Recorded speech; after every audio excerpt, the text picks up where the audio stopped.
Di Cabriolet Challenge, kalau gua nggak berhasil mendapatkan Honda S660, maka pilihannya adalah ini. Jadi ini adalah Toyota MR2 generasi ketiga, dan ini adalah generasi terakhir karena setelah mobil ini diluncurkan tidak ada penerusnya lagi sampai sekarang. Tapi gosipnya katanya Toyota sedang bekerja sama dengan Porsche untuk membuat sebuah sports car yang mempunyai mesin di bagian tengah, mid engine lagi katanya. Tapi itu masih rencana, jadi kita doakan semoga rencananya tidak dibatalkan dan sukses sampai sekarang. Karena Toyota sekarang lagi gencar banget nih mobil-mobil sport ya. Kemarin baru launching 86 yang baru 86, terus baru launching Supra, dan bentar lagi di Indonesia akan datang Toyota Yaris GR. Dan karena mobil ini didatengin dari Jepang langsung lewat importir umum, makanya di logo belakangnya ditulisnya MRS. Tapi di market-market lain ditulisnya MR2. Mobil ini dibandingkan dengan Toyota MR2 yang generasi sebelumnya, generasi 1, 2, generasi 3 ini adalah generasi yang bentuknya kurang menarik dibandingkan dengan generasi sebelumnya. Asli, yang sebelumnya itu keren banget. Generasi pertama seperti ini, generasi kedua seperti ini, generasi ketiga masih keren, tapi nggak sekeren generasi kedua sama generasi pertamanya ya. Ini depannya tuh jadi ala-ala Porsche, dan nggak sedikit gue beberapa kali ketemu Toyota MR2 emblemnya itu diganti pakai emblem Porsche, krisis jati diri. Dan mobil ini dijual. Kalau kalian berminat dengan mobil ini, langsung aja hubungi nomor di sini, hubungi ke Noval. Dan ini harganya agak gelap juga. Awal-awal mobil ini sempat harga 200 jutaan, tapi sekarang harganya naik lagi sampai 400 atau 500 jutaan. Termasuk juga Celica, tapi dibandingkan dengan Celica, gue lebih pilih ini, Celica yang generasi sama ya. Kalau misalkan di generasi 1 sama generasi 2 itu dia bentuknya coupe, yang ini hanya tersedia dengan bentuk roadster seperti ini. MR2 generasi kedua itu ada versi Spider-nya. Nah sekarang semua jadi full seperti ini, nggak ada coupe lagi. Dan mesinnya ada di bagian belakang sini. Kita buka yuk. Nah ini dia mesinnya, 4 silinder, dan dia mesinnya transversal, bukan longitudinal.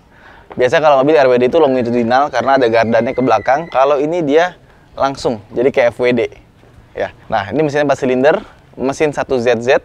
1800 cc, tenaganya 140 HP, dan di atas kertas emang tenaganya nggak gede ya kan, tapi di tahun 1999 di tes itu pernah dapat 6,6 detik untuk varian manual 0 ke 100-nya.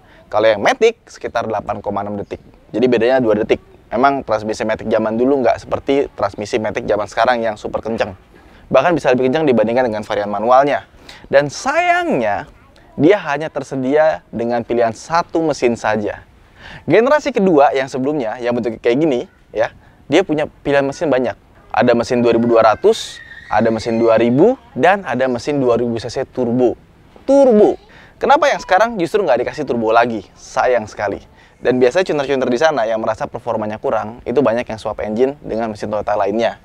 Mesin yang transversal, bukan longitudinal. Kayak contohnya 4 AGE, atau bisa diganti dengan mesin yang model sebelumnya, mesin S-Beam. Cuman mobil yang punya mesin di belakang biasanya punya kelemahan, bagasinya kecil, karena bagasinya yang tadinya harusnya di belakang pindah ke bagian depan. Dan cara bukanya juga agak awkward ya, kayak buka kap depannya katana. Jadi kita harus buka dulu di sini, kita tarik, nah baru kita bisa buka depannya. Wih, kap mesinnya berat betul, ya kan? Oh, lihat tuh. Pas dibuka, rapi banget ya. Dan tulisannya nih, MR, Midship Runabout. Karena emang artinya itu. Terus kalau kita buka, aduh, bagasinya sangat menyedihkan sekali. Kecil, apalagi ada ban serep. Jadi, ya ini lebih besar sih dibandingkan dengan S660. Tapi ya tetap kecil. Ya itulah. Mobil dengan mesin belakang tidak bisa memberikan bagasi yang besar. Tapi yang beli mobil ini kayaknya nggak masalah. Kenapa? Karena memang orang yang beli mobil ini karena handlingnya. Bahkan menurut majalah luar itu katanya lebih baik dibandingkan dengan Mazda Miata MX-5 pada zamannya.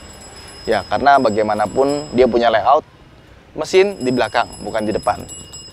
Nah sekarang kita masuk ke dalam ya. Meskipun mobil ini dari luar tuh kecil ya, tapi dari dalam itu lumayan lega. Apa karena gue keseringan naik S660 kali ya, jadi ini rasanya lega ya. Dan kalau kita buka, dia akan turun sedikit. Kalau kita tutup, dia akan naik, karena dia kan frameless ya. Sedangkan dia cabriolet, meskipun kita udah turunin sampai segini, tetap masih naik turun. Nah untuk zamannya, Dia cukup canggih karena dia sudah punya SRS airbag di sini. Terus dia sudah punya rem dengan anti-lock braking system. Terus gimana cara menutup kabrionya? Nah, di sini nih ada tulisannya pull, ya kan?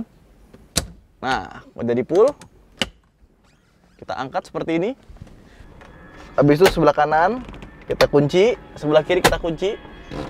Ya, langsung, cepat banget. Nah, terus setelah tertutup seperti ini, kita punya space di belakang buat naruh-naruh barang, walaupun juga nggak banyak ya. Nah, terus cara ngebukanya, ini juga ada triknya sedikit, karena di sini ada tombol, kita mesti tekan dulu, ya, tekan, baru kita, nah, kayak gini. Sama, sebelah juga sama nih, tekan, habis itu tarik, nah, otomatis langsung buka. Terus kita kunci lagi di sini.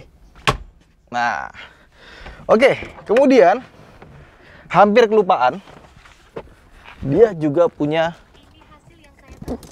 bagasi di belakang. Jadi ini bisa kita buka. Nah, akan ada bagasi seperti ini walaupun nggak besar ya. Ini bagasinya juga udah di custom ya biar rapi. Aslinya nggak begini sih. Ini padu padannya bagus ya, joknya coklat, eksteriornya merah, dan logonya di sini ya, tulisannya Midship Runabout. Ininya perforated semua, modelnya bolong-bolong begini. Ini tambahan. Terus door trim dia nggak ada tombol apa-apa karena tombol power window-nya ada di sini. Dan untuk lock unlock-nya ada di sebelah kanan sini di bawah AC. Ya ada lock unlock untuk matiin power window, sama untuk electric mirror tapi dia nggak auto retract. Sama di sini ada engine start pivot ya. Udah ditambahin aksesoris. Terus ini juga dikasih aksen-aksen karbon tambahan, dan di bagian atas sini kita ada tempat buat naruh barang, laci cukup besar. Sama di sini ada laci lagi yang cukup besar. Jadi kayaknya Toyota sengaja ngasih laci yang banyak di mobil ini karena dia tahu bagasinya kecil, naruh-naruh barang sedikit, ya udah ditambahin kayak gitu-gituan. Termasuk di sini ada cup holder, ada tempat penyimpanan kecil lagi. Nah, yang ini di custom. Ini sengaja dibikin lagi, jadi agak sedikit maju, jadi head unitnya agak ke depan. Sama di sini ada AVCR, aktuator valve controller type R. Widih. Dan ini mobil juga ada full modif banget ya. Ada turbo timer, ini udah pakai Dastek juga, Unichip. Terus ini ada gauge tambahan termasuk turbometernya. Kita coba start dulu ya. Oke, startnya pakai engine start dari pivot. Nah, nyala. Di sini ada water temperature, ada oil pressure, dan ada turbo boost meter. Oke. Yuk, jalan-jalan yuk.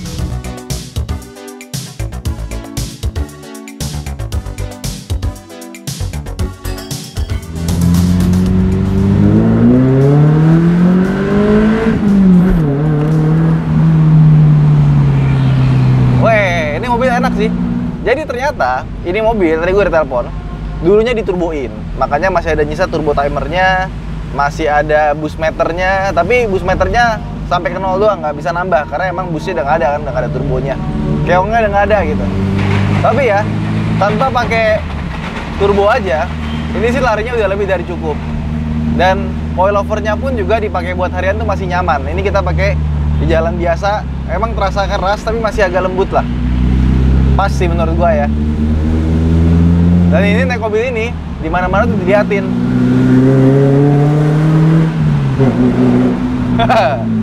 Enak, handlingnya enak, remnya enak, dan somehow gue setuju bahwa mobil ini lebih enak dari Miata ya. Gue ngerasa dia punya center of gravity yang lebih rendah dibandingkan dengan Miata. Setirnya juga lebih direct, tapi memang mobil ini sudah diganti coilover dan kawan-kawannya. Jadi mungkin itu salah satunya juga kenapa mobil ini dipakai itu lebih enak sih. Body rollnya minim banget. Emang mobil ini tuh didesain sebagai lightweight sports car gitu. Mobil yang ringan, tenaganya nggak terlalu besar, tapi kalau disuruh mencetak waktu di sirkuit, dia bisa kenceng. Bahkan untuk yang generasi sebelumnya, dengan mesin turbo, itu lebih kenceng dibandingkan dengan Lamborghini. Mesinnya tuh juga halus banget, smooth, dan dia itu torsinya, karakternya itu merata dari bawah sampai ke atas. Emang bawahnya sih kalau di bawah 3000 agak sedikit kurang, tapi ketika tengah sama atas itu enak. Dan atasnya pun juga nggak meledak-ledak rasanya. Mobil ini juga kilometernya masih 55.000 km, jadi sangat rendah sekali. Gak sengaja udah gerimis mau hujan, makanya tadi kita tutup, kita sudahi saja langsung videonya. Ya, jadi mobil ini mungkin kalau secara desain, kalau yang dulu itu kayak Poor Man's Ferrari, yang ini kayak Poor Man's Porsche gitu. Karena bentuknya jadi mirip kayak Porsche Boxster, ya. Tapi ternyata waktu pas kita pakai jalan, kita nyobain handlingnya, kita setir, itu baru terasa bahwa mobil ini adalah mobil yang harusnya masuk jadi salah satu legend juga JDM. Karena handlingnya sih top, mesinnya juga oke, dan operable. Jadi bagus buat jadi bahan buat ngoprek mobil ya. Itu aja mungkin video kita kali ini. Buat teman-teman yang berminat dengan mobil ini dijual, bisa langsung hubungi Noval, di deskripsi juga ada. Saya Hanif, sampai jumpa di video berikutnya. Jangan lupa untuk like dan subscribe. Terima kasih telah menonton. Bye.